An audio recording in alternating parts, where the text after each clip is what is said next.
Wells Fire Department, as we know it today, was formed in 1989 when the taxpayers voted to consolidate the 4 separate fire stations into one fire department. Since then, Wells has had one fire department that consists of 3 fire stations: Wells Branch, High Pine, and Wells Corner.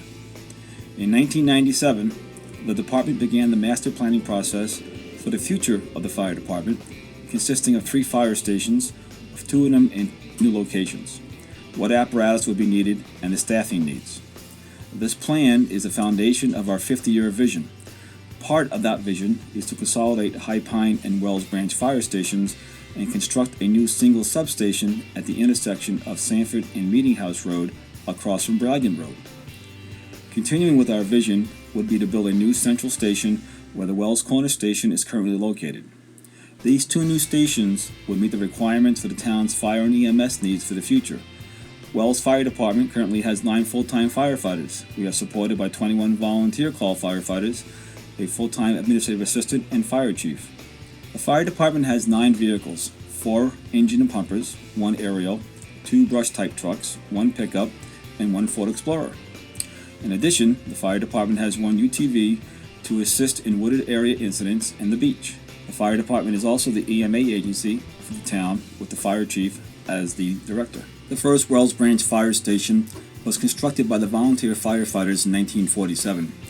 As with many fire stations, it was the volunteers in the community who recognized the need for public safety. Originally, the Branch Fire Association was located in a smaller building across from the Wells Branch Community Hall. At that time, there was only a handmade trailer and pump with 1,500 feet of fire hose.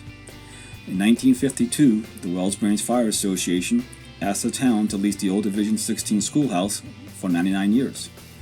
This was accepted in 1953 and is presently the branch station located on the corner of Clark Road and Route 9A.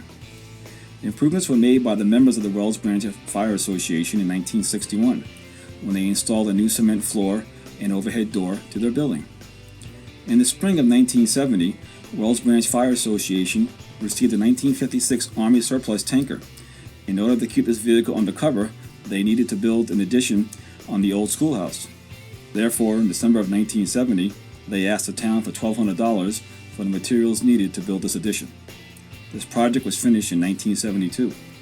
Presently, this building is 63 years old. By today's standards, the building will not meet many of the safety requirements. It has outgrown its ability to meet modern codes or be an energy-compliant facility. Some of the obvious issues are: there are no bedrooms or sleeping accommodations with privacy. There is a lack of working space around the vehicles for routine maintenance. For example, in the 3rd bay, you must open the bay door just to walk around the fire apparatus. Adequate fire ratings on the ceilings, walls, and doors are non-existent. The diesel exhaust from the vehicle easily permeates the 2nd floor space. There is no proper ventilation to adequately exhaust these fumes. On many occasions, we have had large storm events and have needed overnight coverage in the outlying parts of our community. Based on the dedication of our members, and even though they have known the risk of sleeping upstairs, they have chosen to commit to sleeping in the 2nd floor meeting room. The single bathroom does not meet ADA requirements and lacks the ceiling space to comfortably use this room. The building lacks the facilities for men and women. The internal stairway leading to the 2nd floor is too small. It cannot be updated due to the lack of space necessary to build to today's code.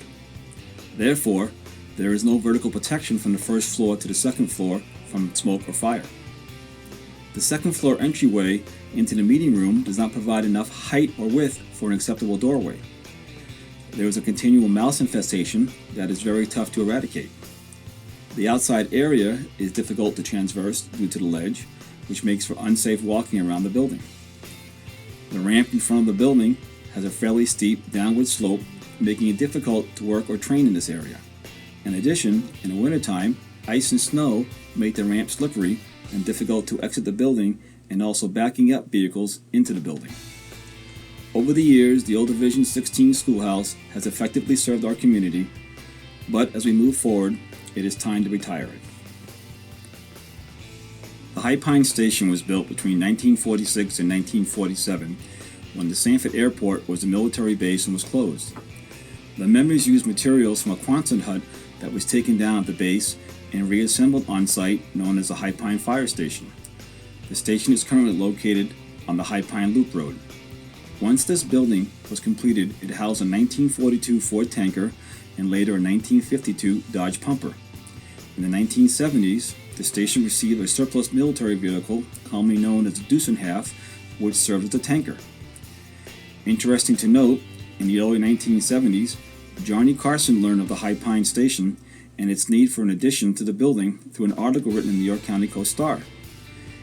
His publicity through his nationwide audience on the show brought immediate attention to the needs of the fire station.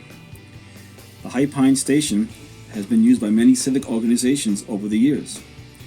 In the mid-70s and 80s, it was used by the Elmbrook Grange and Amateur Radio Club. The Boys and Girl Scouts have held their meetings in this building for many years and oftentimes still do today. The building was never designed to accommodate public groups. The building suffers from the lack of compliance with building codes, energy compliance, and multiple safety concerns. As with the Branch Station, some of the issues with High Pine Station are the stairs are out of code and contain no vertical protection from the first floor to the second floor. When the vehicles are started, the diesel exhaust from the vehicles quickly rises to the second floor space. There is no proper ventilation to adequately exhaust these fumes, again causing an unsafe environment for people using the second floor of the building. The size of the vehicles at this station does not allow adequate working space around the vehicles for routine maintenance. There is no storage available or space for supplies without compromising the protection of the members or securing the thousands of dollars of equipment. Although the members have taken good care of this building as well, it has reached its limits to be used as a public safety building. Both of the fire department substations are unable to meet the requirements necessary to be used as a code-compliant, safe public building. They both are unable to provide ample space that is needed by today's modern fire apparatus. As a result, our vision is to consolidate these two buildings into one that meets all the requirements necessary for a safe, cost-effective public safety facility. The new substation will have up-to-date fire protection, provide adequate sleeping space with ADA-compliant bathrooms, and have a community meeting and training room. The outside location will provide an area to allow training without endangering the members with outside obstacles. Construction on the Wells Corner Station began in 1988 and was completed in 1989. This building was necessary because of the unsafe fire station that was located behind the Wells Police Department where they currently park their vehicles.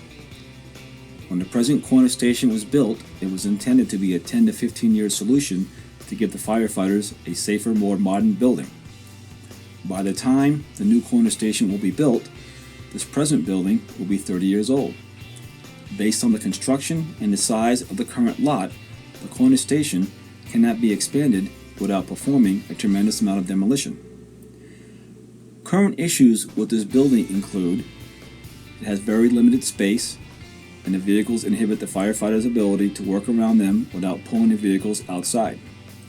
The public is forced to enter the building through the truck bays, where oftentimes there are hazardous activities taking place, while the vehicles are exiting for emergencies. Although the firefighters continually take pride in the cleanliness and maintenance of the building, they have reached the absolute limit of storage space. The required power availability, as well as any heating or cooling within the building, is inadequate by code. Due to insufficient ventilation and air movement, the bunk room is unable to properly separate the space to accommodate both male and females. The bunk room also doubles as a physical fitness room, which is a concern due to gym space having insufficient ventilation and air movement.